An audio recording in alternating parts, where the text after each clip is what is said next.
Hi guys, you're not gonna believe what I've cooked up for us this week. I'm doing a great collaboration with some friends of mine from YouTube.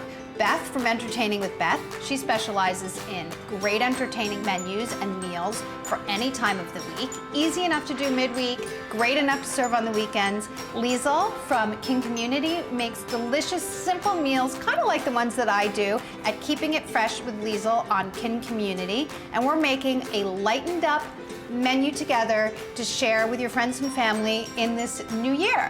Beth's making the main course. She's making a tarragon chicken, replacing the cream with Greek yogurt. And Liesl's gonna make an artichoke dip, no dairy. You won't miss it, I promise. And I'm making dessert, my favorite part, a brownie, a delicious brownie. And I'm replacing some of the fat with black beans. You're never gonna know it. They're so delicious. Why don't you give it a try? To start off with, you have to puree some black beans for this brownie. So take a quarter cup of drained black beans and puree them in a teeny tiny food processor or anything that you have.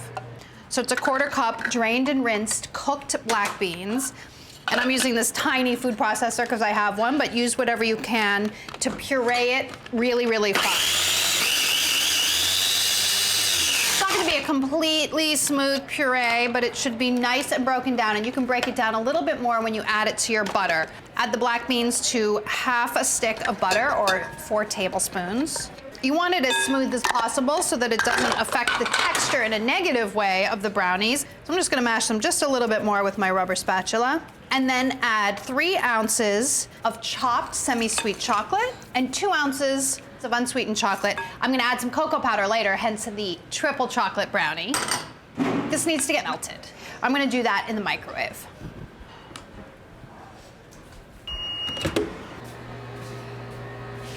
When everything's melted, don't be surprised if it's not completely smooth. Don't forget that there were black beans in there. A little unusual. I was forgetting and I was like, why is it lumpy? And then I remembered. Add 1 1/3 cups of sugar, and then 2 large eggs and 1 egg white, just to cut back a little bit on the fat. Sometimes when I'm cracking eggs, I think it's gonna be a hard-boiled egg. I don't know, it feels hard-boiled, and then I'm always surprised when it's not. I get nervous. I always label my hard-boiled eggs in the fridge though. 1 egg white, so separate 1 egg. Leave the yolk behind. 1 1/2 teaspoons of pure vanilla extract.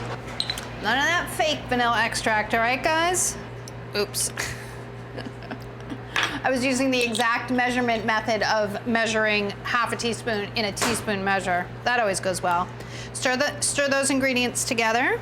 Make sure that if your chocolate got hot, which it shouldn't get too hot, otherwise it can do some weird stuff, but if it got a little bit warm, let it cool off just a bit so that the eggs don't start cooking when you add them to the mixture. You can set your chocolate mixture aside for a second while you get your dry ingredients ready. 1 cup of all-purpose flour, a quarter cup of cocoa powder.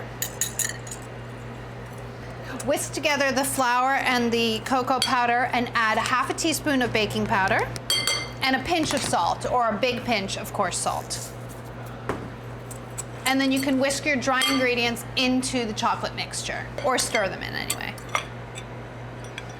And that's your brownie mixture. It smells so good in here. I am tempted to have some. Trying to swear off raw eggs though. It's a pretty thick batter, so don't be surprised. I have an 8x8 baking pan here, and I've lined it with parchment and buttered it. First, butter the pan, then line with the parchment, leaving overhangs for easy removal, and then butter the parchment. Scrape your batter into your prepared pan, and have your oven preheating at 350 degrees. It's so rich. It's like chocolate lava. If lava was edible and delicious, which it's not. Make sure you get every last bit. My mom would be very upset if I left any in the bowl. Smooth it out, or just spread it out anyway. It'll smooth out when you put it into the oven. This needs to bake at 350 degrees until the top is cracked and a toothpick inserted in the center comes out with moist crumbs. Don't be surprised if you touch it and it feels a little bit underdone. It'll continue setting as it cools. Let your brownies cool before you lift them out of the pan and gobble them up. Just because they're lower in fat doesn't mean that they're not gonna be just as delicious as the originals. Let's see, do I like them even more? Oh my gosh, you guys, so yummy, so delicious. Really chewy. I think it's from the black beans. I don't think I'm exaggerating when I say you're not gonna believe how rich and delicious these taste, and you're not gonna believe that they're lower in fat, and the secret ingredient was black beans.